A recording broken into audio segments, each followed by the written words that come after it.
Well, hello, everybody. It is Wednesday, August 23rd, and excited to reconnect again with my Wellness Wednesday partner in crime, Walt, with our special guest tonight, Todd Nicholson, a friend of mine for now, 10 years, and with in the health professions world as well. He's a physical therapist and also a coach.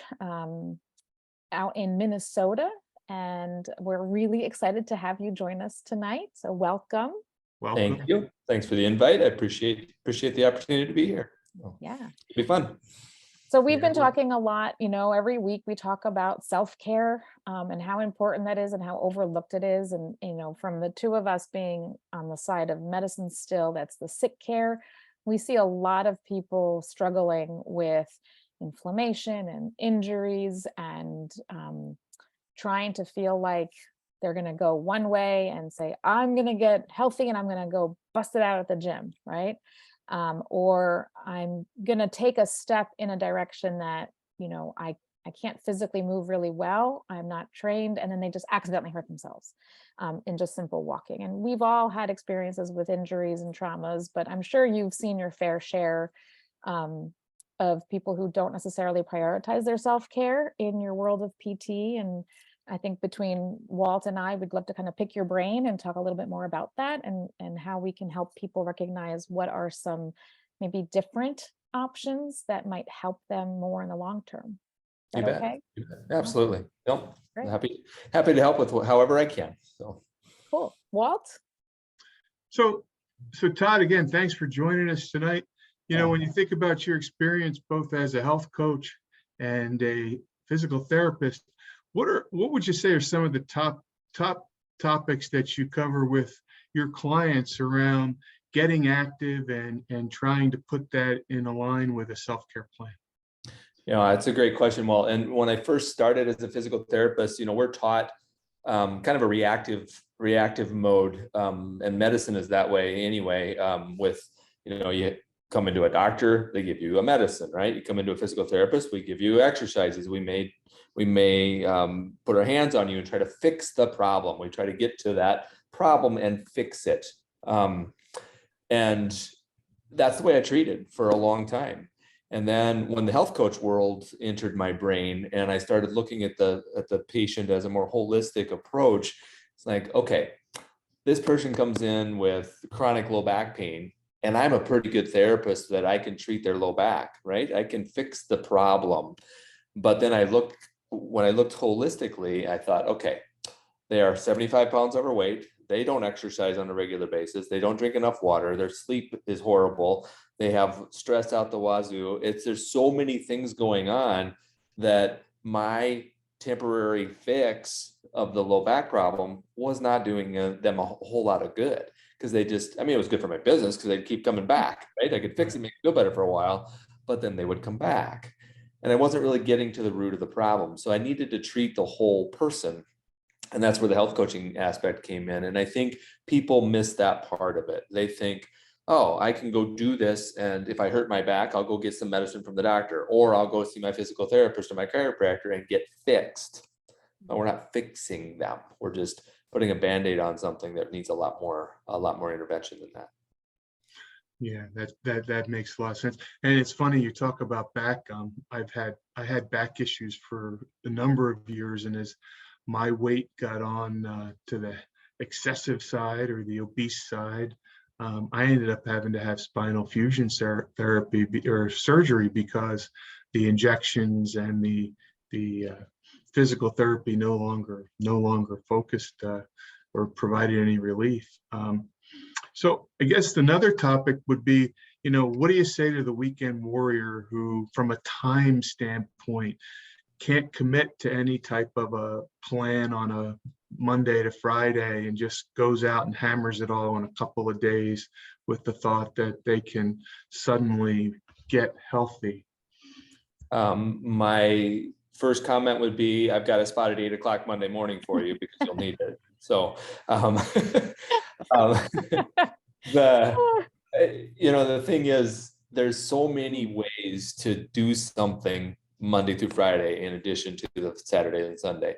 And, I've been guilty of some of that myself because they think you're too busy. Well, there's a couple apps on my phone. One of them is called Seven, and it's a 7-minute workout, and it's a great workout. And then there's another app my daughter just told me about called FitOn. It's FITON, and they've got this massive catalog of exercise routines. You can do hit stuff, stretching, yoga, high impact cardio stuff. It's a wide variety, and they have ranges from about 10 minutes up to 50 minutes. So there isn't really a good excuse anymore for not doing something. And my wife and I have just made it a habit where we get up every morning, and part of it is because the dogs need some exercise, but we take them for a walk. And we go for a 2-mile walk with the dogs, and they run around in the fields, and they probably get 5 miles while we get our 2, but we're getting some exercise, we're moving, and it's just become part of our routine. And once I remember Dr. A saying one time, Dr. A is our founder of our health coaching company, and he said, people don't wake up one morning and just decide to run a marathon. You can't just get up and say, I'm going to run a marathon today, and go out and do it. But the first step is setting the tennis shoes beside the bed in the morning. And they're your reminder. And then you put them on, and you may actually just walk out to the mailbox and back. That may be the start.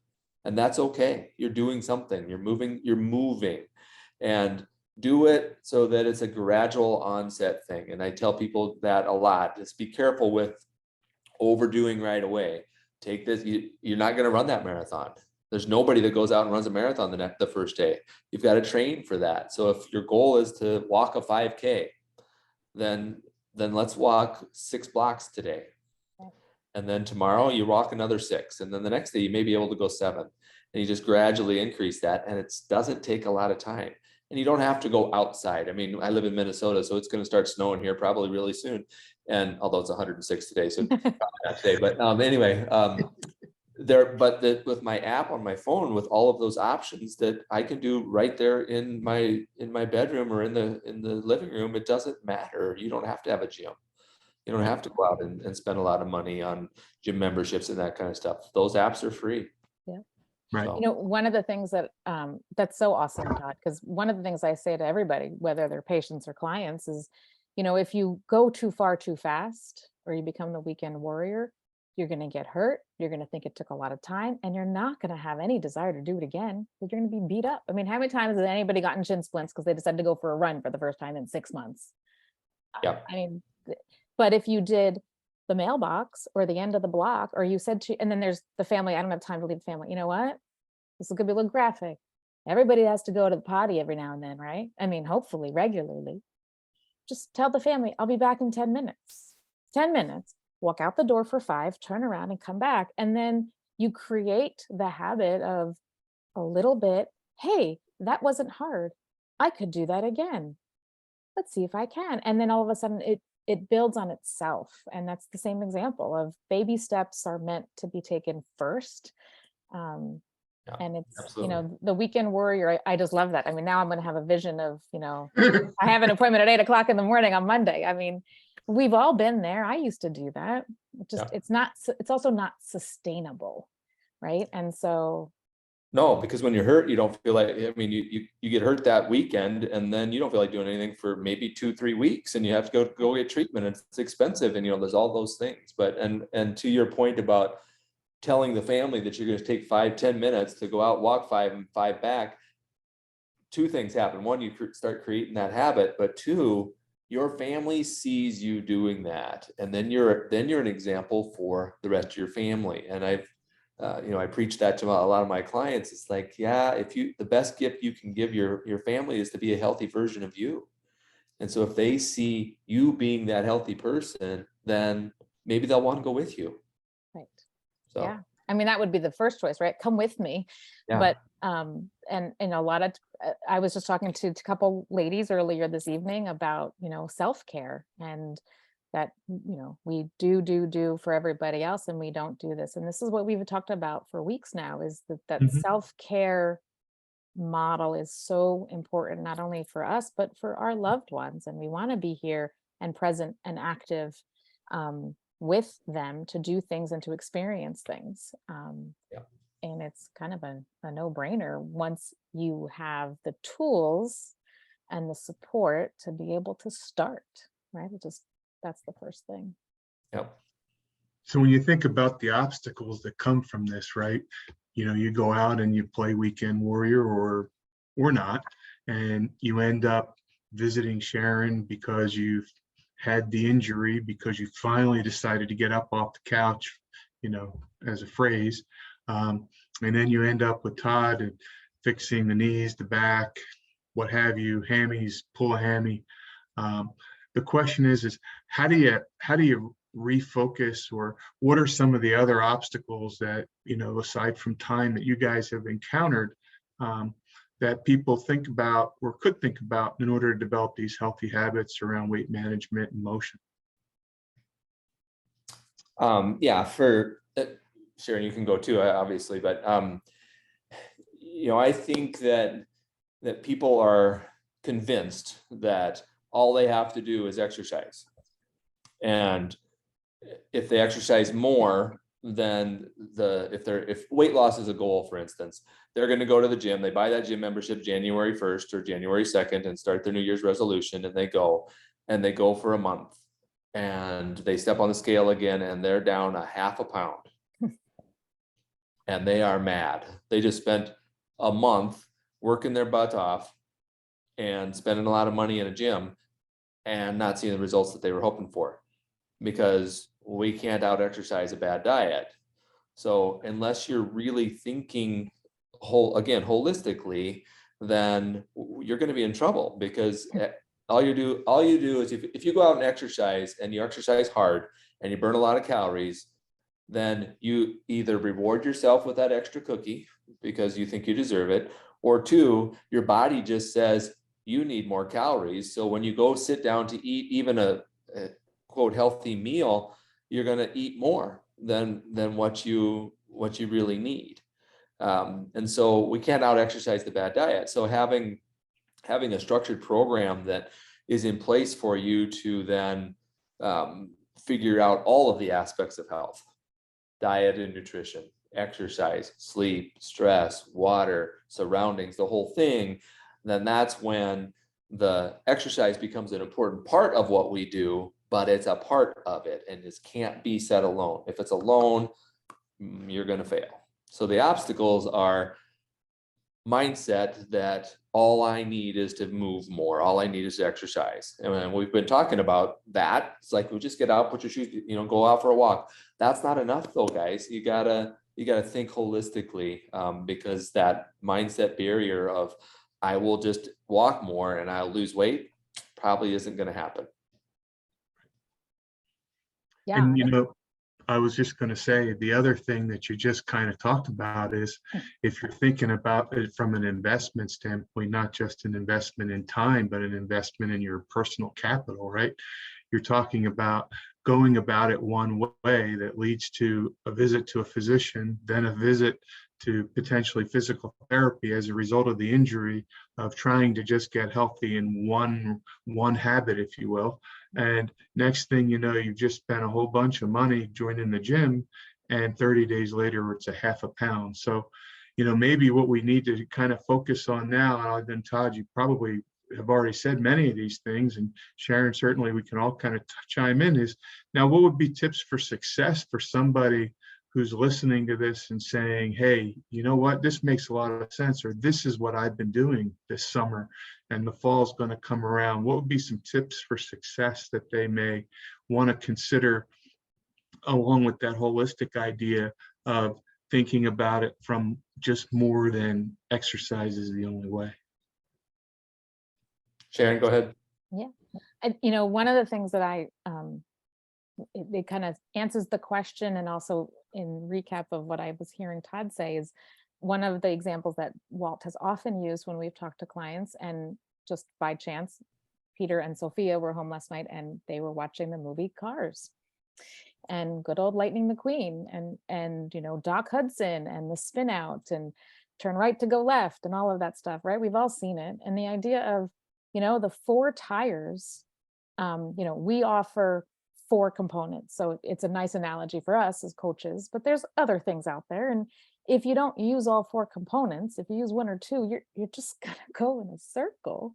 You're not Right. gonna move in the direction that you want to move it. And so, my tip would be, first assess your current status of health, physically, mentally, relationally, your metrics, your strength, um, your energy capacity to walk or to run or to lift.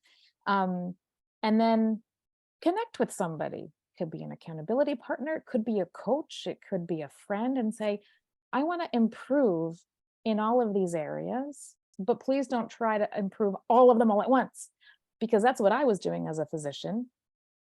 For 15 years, I just said, you got to go do all of these things. Go eat right, move and sleep and handle your stress and make sure you drink your water. I mean, these are things I told everybody to do. But it was all at once. And I expected in 3 months when they came back, suddenly their numbers would be better and that they would feel better. And they'd be like, thanks, doc, you told me all the right things. It doesn't work. What works is, where am I now? What do I want to work on? And pick 1, maybe 2 things and do it with somebody. Hold yourself accountable to a coach or a partner or a friend or a family member. Jackie and I, who's in college now, we do push-ups together on FaceTime. And, literally on the floor, there's my face in the phone. And so it's, not the funnest thing to see, but it's just her and me. We're accountability buddies. And she better be watching now, by the way. And so that's what I would say is, connect with somebody and be open to the idea that you might not know everything that you need to know, because what you don't know, you don't know. And even in healthcare, I didn't know a lot of these things. So it just takes a little bit of humility and vulnerability to say, you know what, I want more in my life. I also want less of that in my life: pain, struggle, sleeping pill addiction. What do I need to do?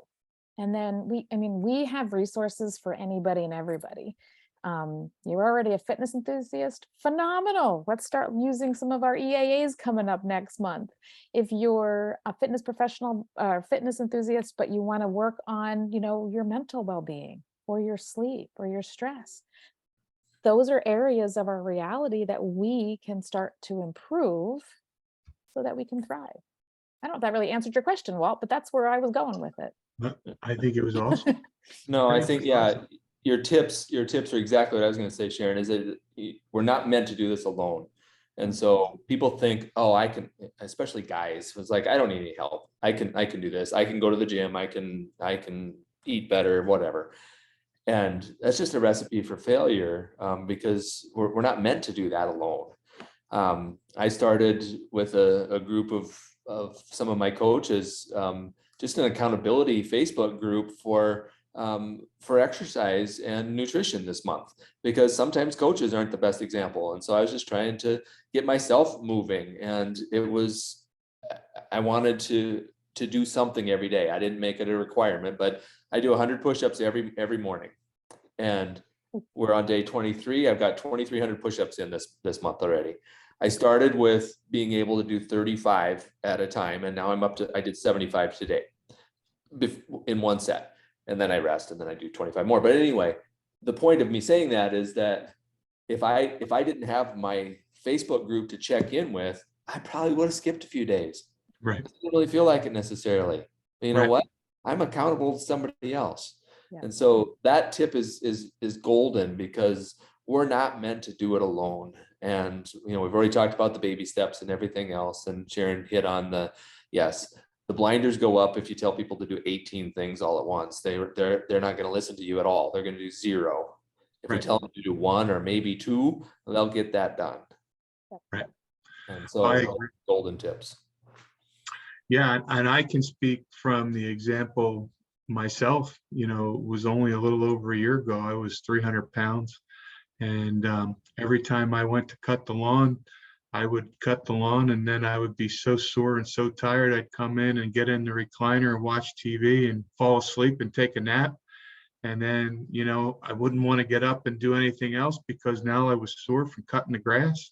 And, it just perseverated itself into, you know, the next weekend, and then the leaves in the fall. And finally, you know, as a result of everything I've done and meeting you and working with you guys, you know, I go out there for 5 hours and I get done coming in just doing lawn work, and I'm ready to go. I'm ready to go out. I'm ready to go out and live my life. So if anything, you know, as a recent example, this has changed my life in a way to where active and healthy and, you know, mindset have really paid off. So I appreciate everything you guys have been saying, because I think you're spot on. And I hope the people who are listening or see the recording jump on it and, you know, come up with a self-care plan to help themselves. Absolutely. Fabulous. This has been awesome. It's such a I love having another person that we get to invite and pick their brain a little bit, and to just make this more lively and more fun, to introduce who we know in our world to some of our closest buddies. So thank you, Todd, for being here with us. And Honored to be a part of it, and you guys are amazing, and I appreciate the camaraderie. So. Yeah. Thank you. Awesome. All right, so next week is the 30th of the month, and we have another special guest already lined up. He's a fitness professional. His name is Brian, and we are going to be talking about some new exciting data. And so please stay tuned with us next week as well, 8:30 Eastern. Eventually, I think we'll make our way back to 8 p.m. But Yeah, I for hope so. now, I hope Brian and I look pretty much exactly the same, don't we? Yeah. pretty much. You'd have to probably, you know, check the abs. I don't know. Brian is He's a beast. He's a beast, everybody. But he's a teddy bear. Yeah, he's It's awesome. Right. So, all right, everybody, have a wonderful evening, and we'll see you soon. Okay. Good night.